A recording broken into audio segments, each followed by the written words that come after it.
오늘 하나님께서 우리 가운데 주신 말씀은 구약성경 열왕기하 4장 1절로 7절까지의 말씀입니다.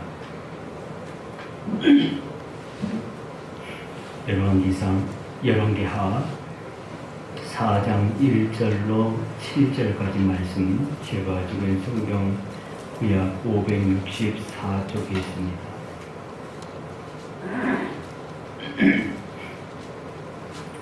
읽을 때 하나님 우리가 함께 하시기를 바랍니다.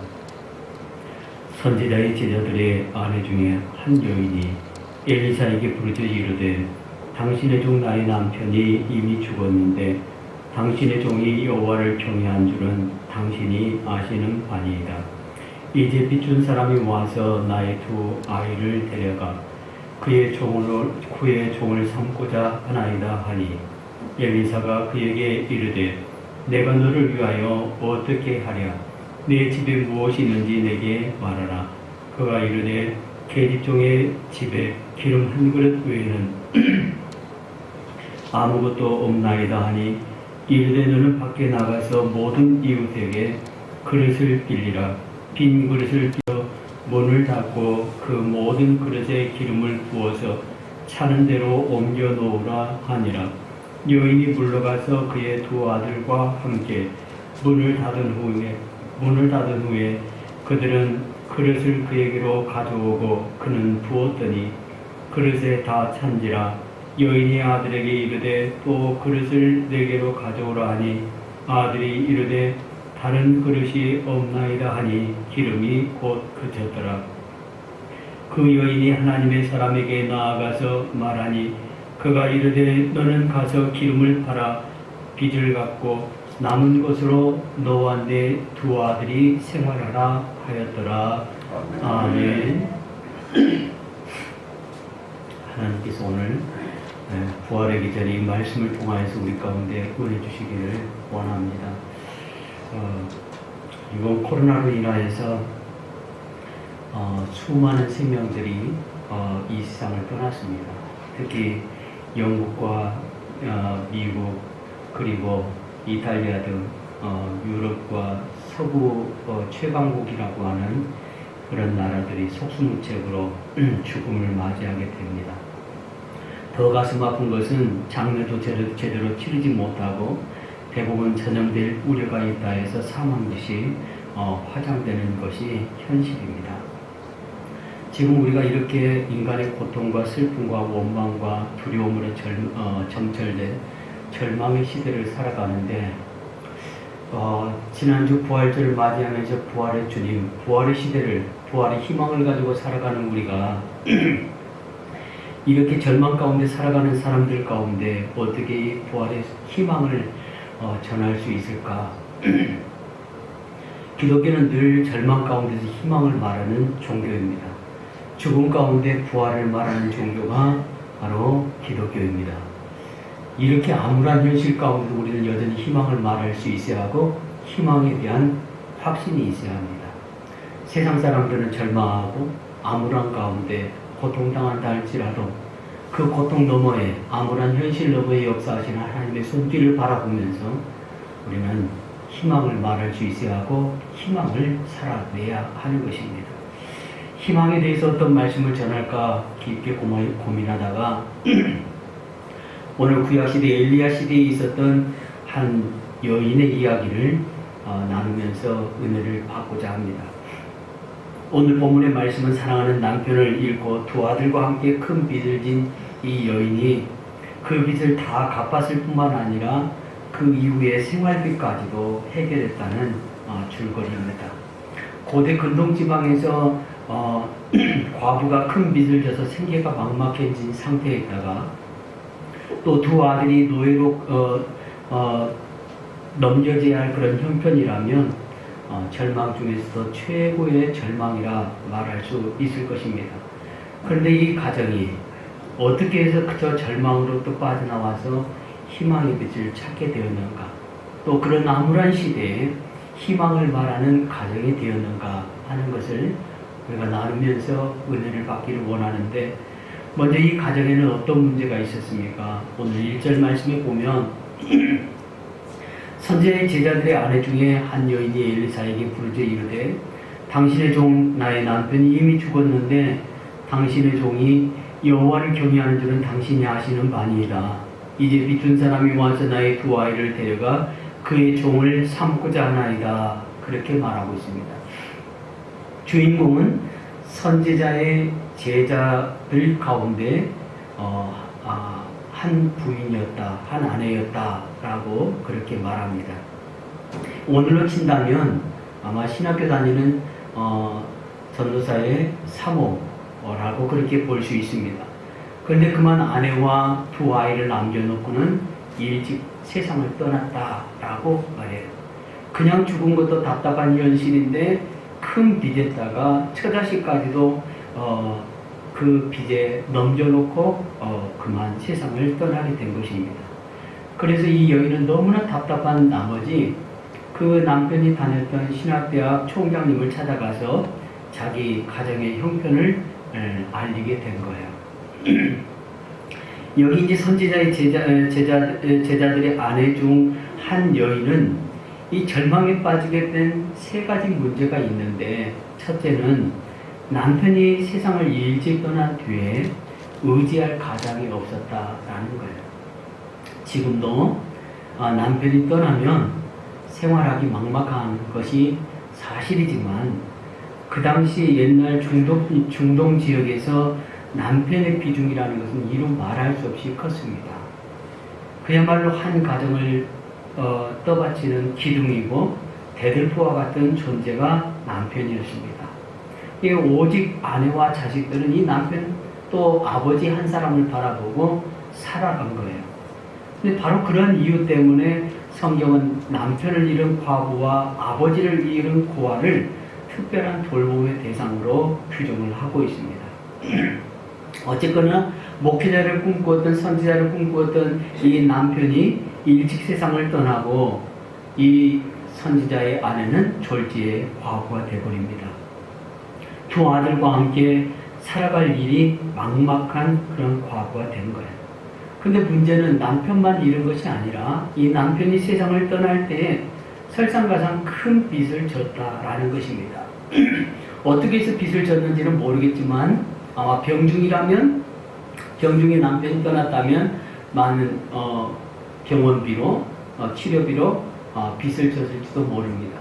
또 선지자였기 때문에 생활에 어떤 여유가 없었을지도 모릅니다.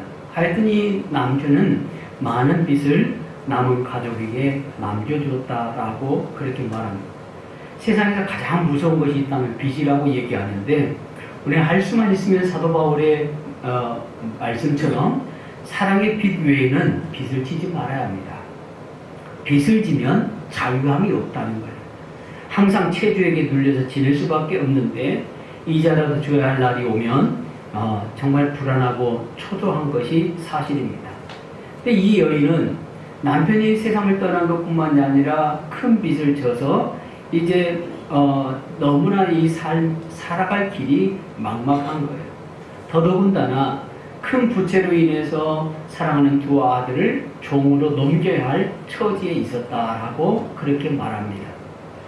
구약의 율법에 의하면 어떤 사람이 정해진 시간 안에 빚을 갚지 못한 경우 본인은 물론이거니와 그 자녀들까지도 종이 되어서 변제해야 할 것을 합법화시켰습니다.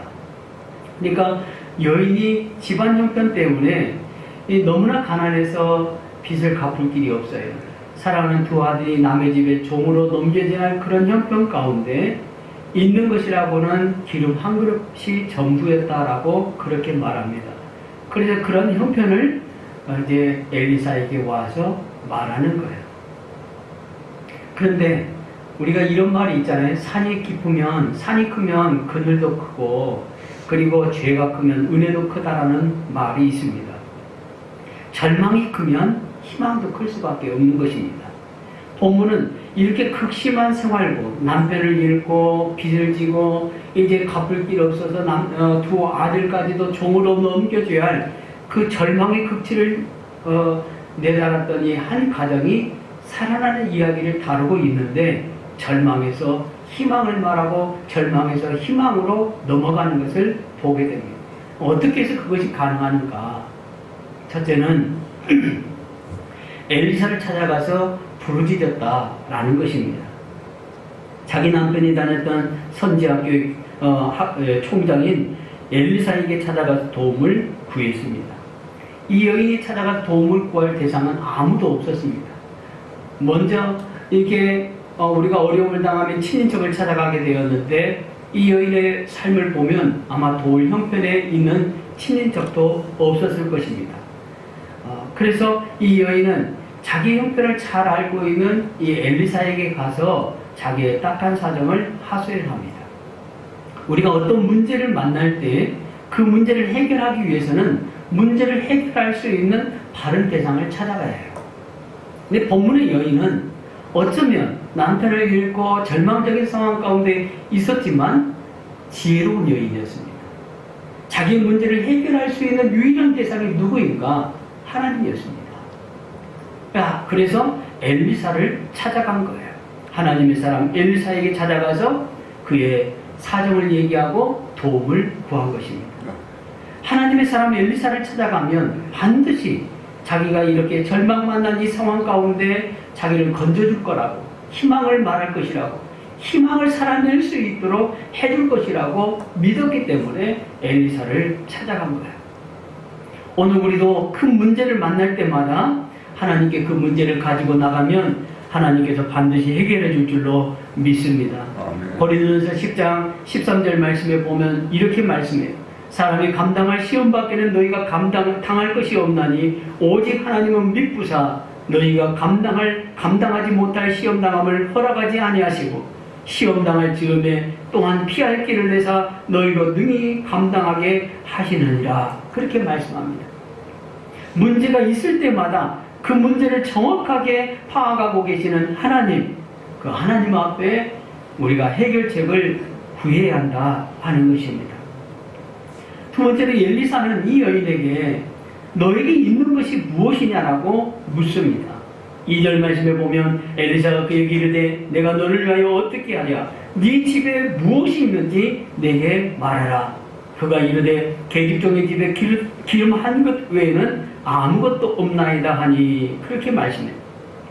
하나님의 사람 엘리사는 이 여인의 형편을 잘 알고 있었습니다. 어떤 형편에 놓여 있는지 뻔히 꿰뚫고 있었습니다. 그래서 기꺼이 돕기를 원합니다. 그런데 엘리사는 반드시 이 여인이 가지고 있는 것을 통해서 돕기를 원했다는 거예요. 이것은 굉장히 중요한데 하나님의 사람 엘리사는 허공에다가 기적을 베풀지 않았다라는 거예요.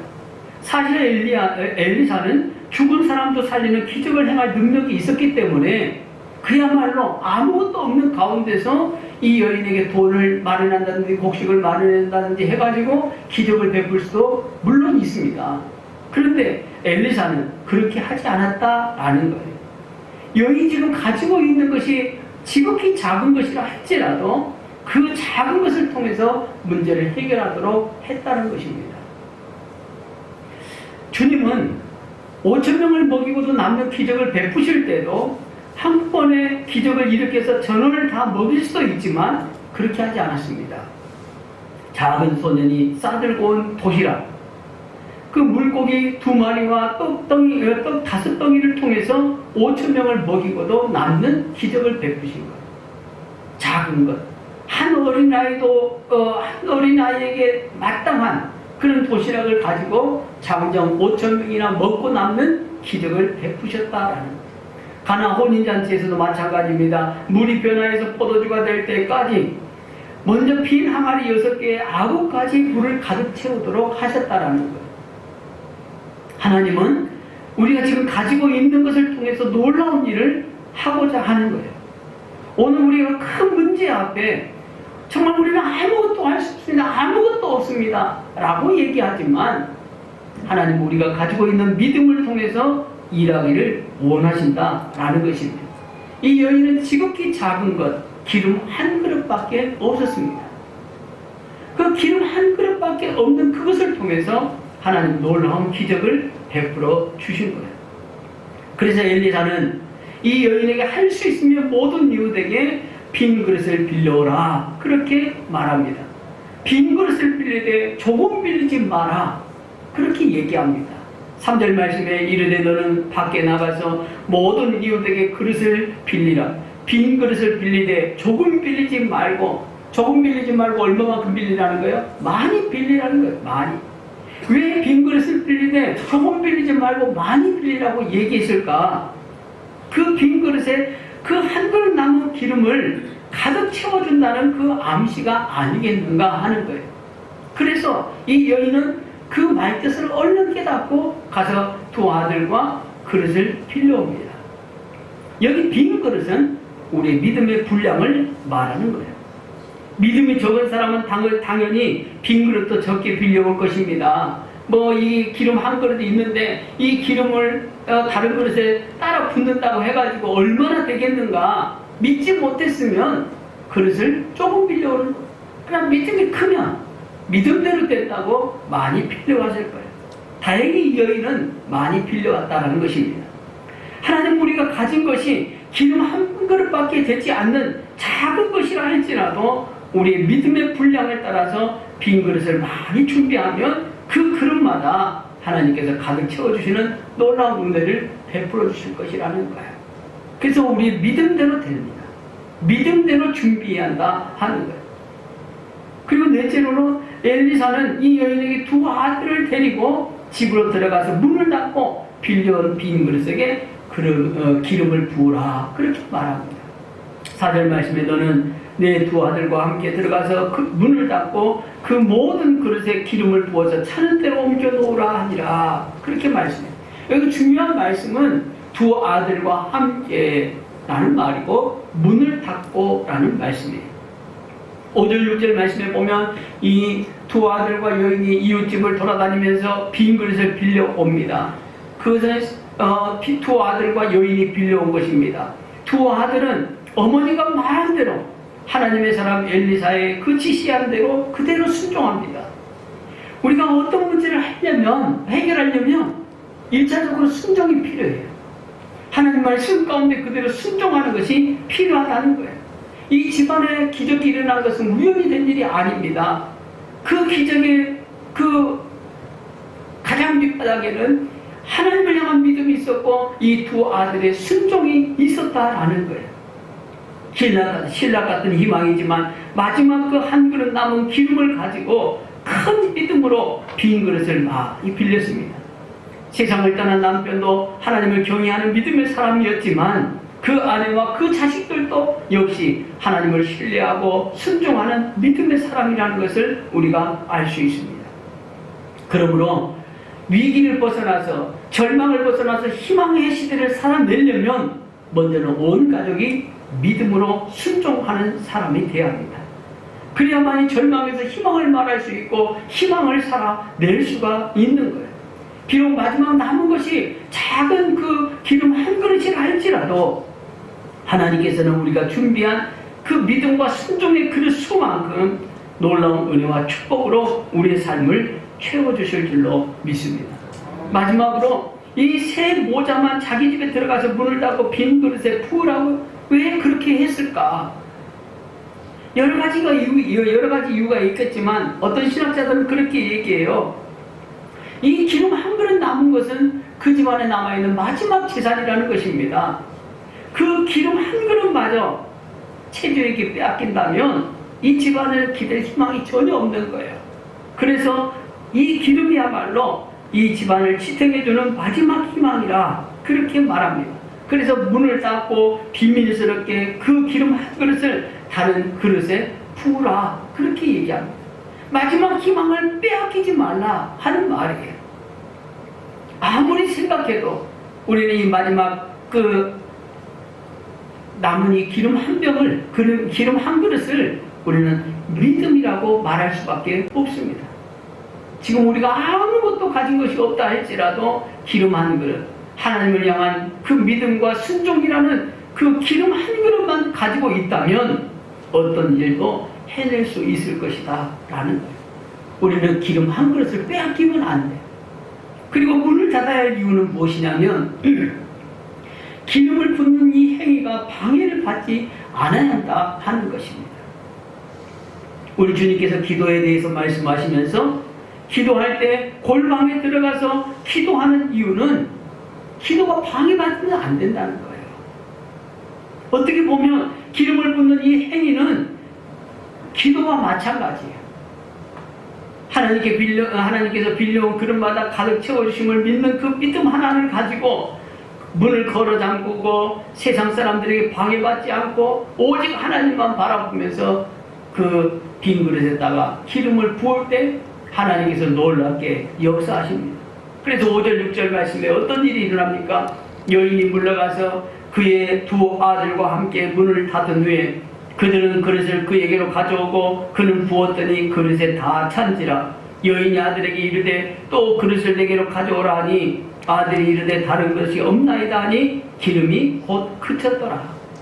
엘리사의 말대로 그대로 순종했습니다. 빈 그릇마다 부었더니 그 빈 그릇이 가득 찼습니다.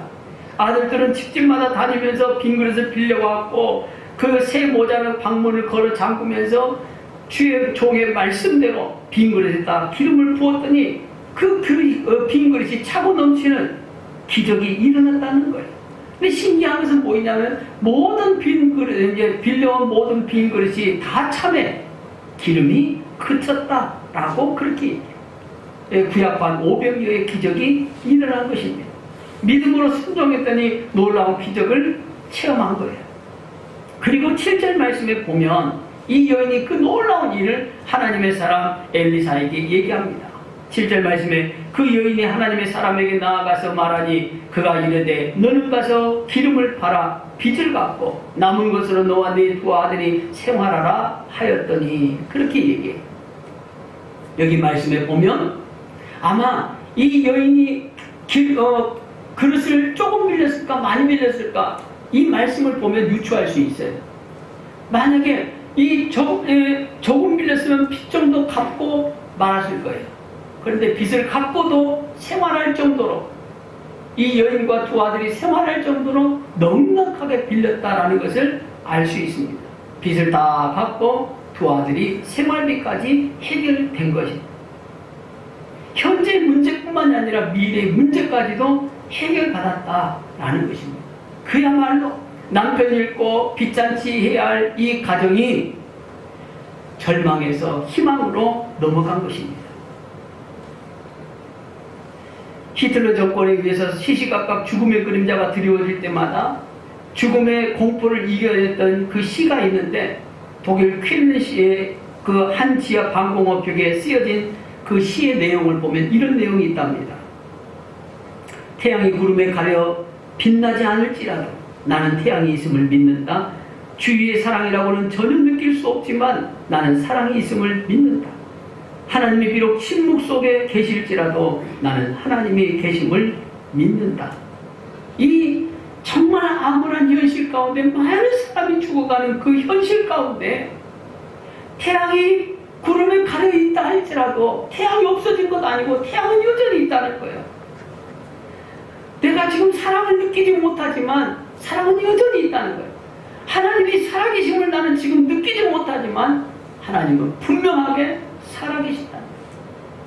하나님 침묵하고 계신 것 같지만 하나님은 지금도 살아계셔서 역사하신다 하는 사실이에요. 설교를 준비하다가 어떤 그 내용을 보았는데 그 20세 때 암으로 세상을 일찍 떠난 매튜라는 청년이 죽기 10개월 전에 이런 시를 썼다고 합니다. 태양이 없으면 우리는 무지개를 가질 수가 없다. 비가 없어도 우리는 무지개를 가질 수 없다. 아, 태양과 비, 웃음과 고통, 그것들이 함께 어울려 무지개를 만드는 것이다. 우리가 그냥 간단한 이치인데 7색깔 무지개는 비 온 뒤에 태양으로 인해서 생깁니다.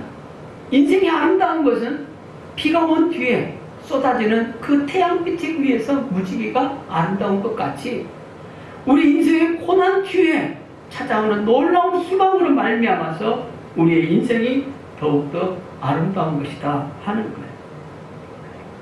우리가 지금 절망의 시대, 암울한 시대를 살아갑니다. 오늘도 보니까 예배원이 많이 줄어들었어요. 지난주까지는 그래도 이제 조금씩 회복된 것 같았는데, 전라북도에 지금 30명이 넘게 나온다고 그러고, 계속 600명이 나온다고 하니까 오늘도 겁이 덜컥 나가지고 안 나오신 분들이 계실 것 같아요. 또 도해지에 있는 자녀들이 전화해가 어머니 이번 주에 안 나갔으면 좋겠습니다 라고 했는지. 그런데 분명한 사실은 우리가 이 절망의 시대를, 우리가 코로나가 아주 없어지는 것 아니에요. 질병이 아주 없어지는 것 아니에요. 앞으로 이 시대는 지금 지구온난화 때문에 계속적으로 앞으로는 질병과 유행병과 전염병과 함께 살아야 할 시대입니다. 이게 없어질 시대가 아니에요. 더 했으면 더 했지 덜 하진 않아요.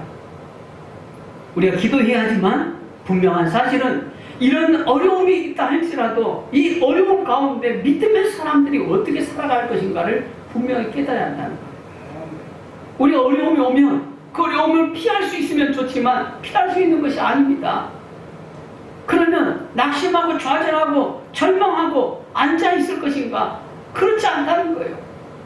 낙심한 시대에, 절망의 시대이기 때문에 우리는 더욱더 희망을 살아내야 해요. 그게 믿음의 사람들의 본분이고 사명입니다. 암을 하기 때문에 우리는 희망을 말해야 해요. 죽음의 시대이기 때문에 예수님의 부활을 말해야 하는 시대입니다. 예수 믿는 사람들조차도 예수님의 부활에 대해서 입을 막아버리고 희망을 말하지 않는다면 과연 이 땅에 과연 살아갈 수 있는 희망이 있을 것인가? 없다는 것입니다. 오늘 절망을 만난 그 한 가정에 살아나는 그 이야기들은 이 시대를 살아가는 우리 가운데 깊은 깨달음을 줘요. 아무것도 남아있지 않고 정말 아들까지도 종으로 팔려갈 수밖에 없는 그 절망의 시대에 이 여인은 그 절망을 뛰어넘어서 희망을 살아냅니다. 그리고 희망을 말할 수 있었습니다. 많은 사람들 가운데, 절망 만난 많은 사람들 가운데 이 여인은 뭐라고 말할까요? 내 형편이, 남편이 잃어버리고 큰 빚을 져서 내 사랑하는 두 아들까지도 종으로 넘겨줄 이 형편 가운데 하나님께서 우리 가정을 불쌍히 위해서 이런 기적을 베풀어 주시고 그 어려운 가운데 우리는 희망을 말할 수 있고 희망을 살아내고 있다. 절망하지 말아라.